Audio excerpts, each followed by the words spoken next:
Hi all, in this video tutorial we are going to see another important topic of Java, that is called encapsulation. Encapsulation.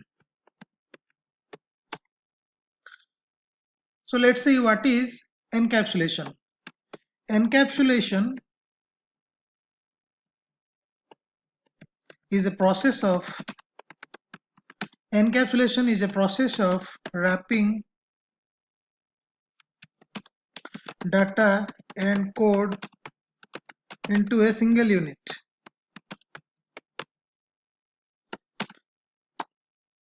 In encapsulation, the variables of a class are declared as private. If you want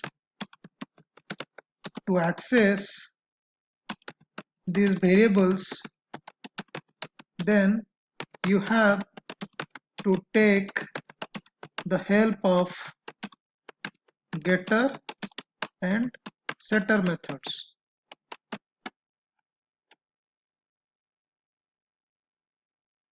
So the first point is encapsulation is a process of wrapping data and code into a single unit. The second one is, in encapsulation, the variables of a class are declared as private, and if you want to access these variables, then you have to take the help of getter and setter methods, obviously, because we have already seen access specifier.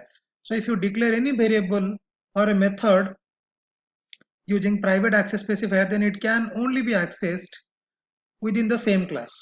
You cannot access the variable or a method which has been declared as a private access specifier from outside the class, right? So the third point is encapsulation. Encapsulation is used for data hiding purpose.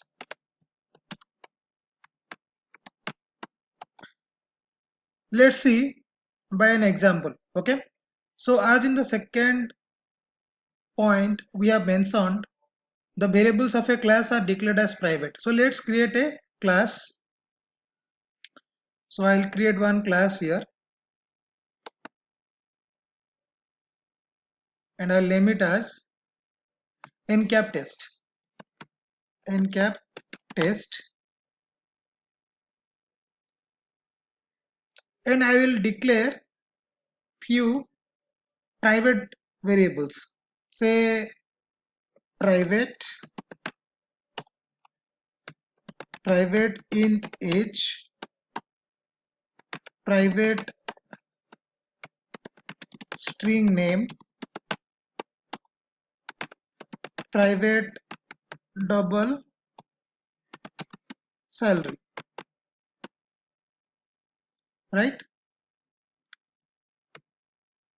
So if you so encapsulation says the variables of a class will be declared as private, and if you want to access these variables outside the class, okay, so from outside, if you want to access these variables, you have to take the help of getter and setter methods. So to manipulate all these variables, you have to take the help of setter methods.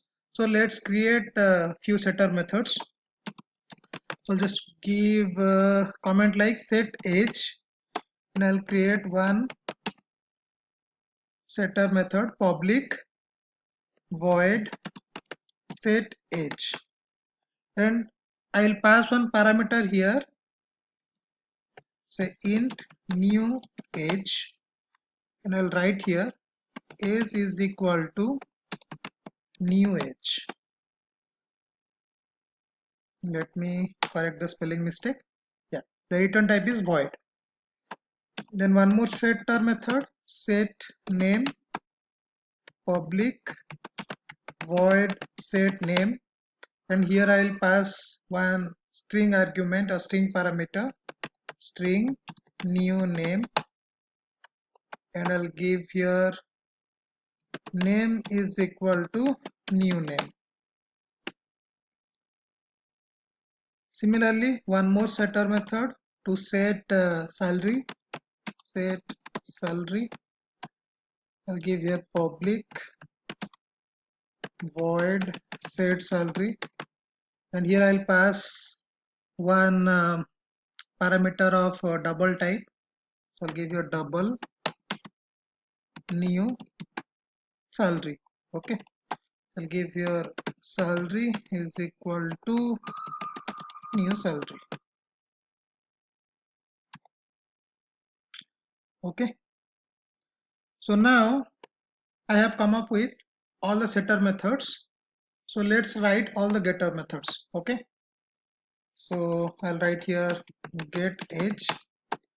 So basically these getter methods will have return types. Okay, because all these getter methods will give us the values. Okay, give us the values of age, name and salary. So I'll just write public int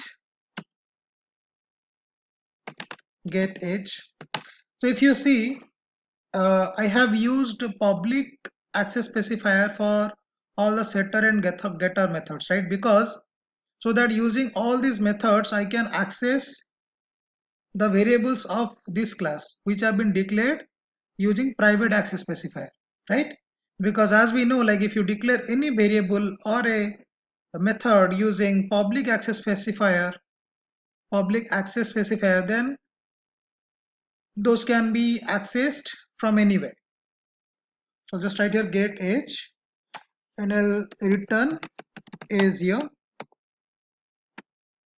Similarly, one more getter method get name, and here the return type will be string. Public string get name and I'll return here name.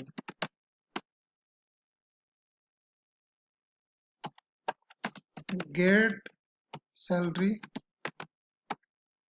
public double get salary return salary.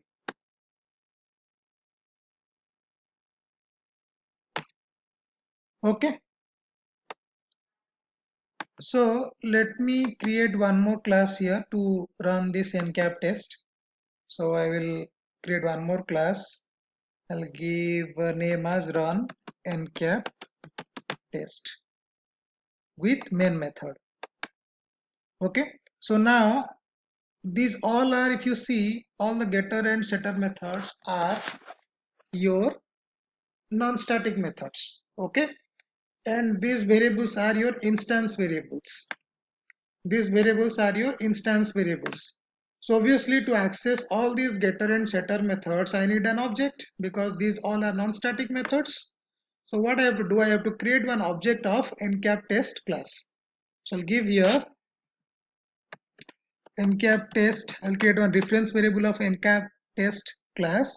So I'll give here obj is equal to new encap test. Okay, so now I have to access, that means I have to manipulate all the variables. That means I have to set some values to those variables, right? So I'll write here obj dot set age, right? Let me just go and correct the spelling mistake here. Okay, set age. Okay, and here I'll provide some value. Say I'll give 29. Then I'll give here obj dot set name. So I'll give name like say Rohan. Obj dot say set salary. So I'll give something like 30,000. Okay, so I have taken the help of setter methods to manipulate those variables. That means I am assigning some values to those variables. Now to get those values I have to take the help of getter methods. So I can write here system.out.println. So I can give like this, say is equal to obj dot get age, right? Then I can write like this. Then I'll write here name is equal to obj dot get name. Then salary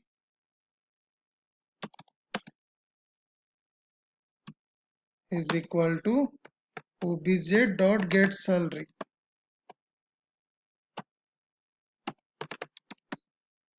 Okay, so instead of equal to I have given colon. Okay, so yeah, here I have to give one more concatenation operator. Okay, so now if I run this, I will get the values. So let's run this run ncap test. Okay, run as one Java application, and I have got the output is 29, name Rohan, and salary. So if I want to access new values, then I have to again write like this.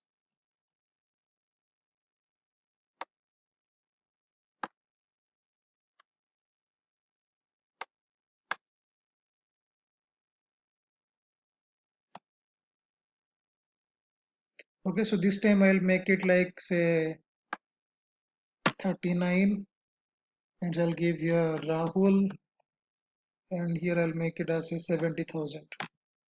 Okay, again I have to print the same thing. Shift and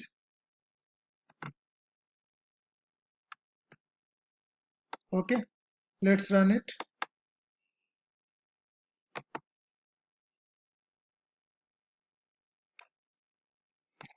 So now I have got two sets of data. Okay, so from this we got to know that like if you want to assign any value to a variable which has been declared as private, you can use setter method, and if you want to get the values of those variables, you can take help of getter methods. So this is what encapsulation is, and it is being used for data hiding purpose. I hope you are clear on encapsulation. Thank you for watching this video.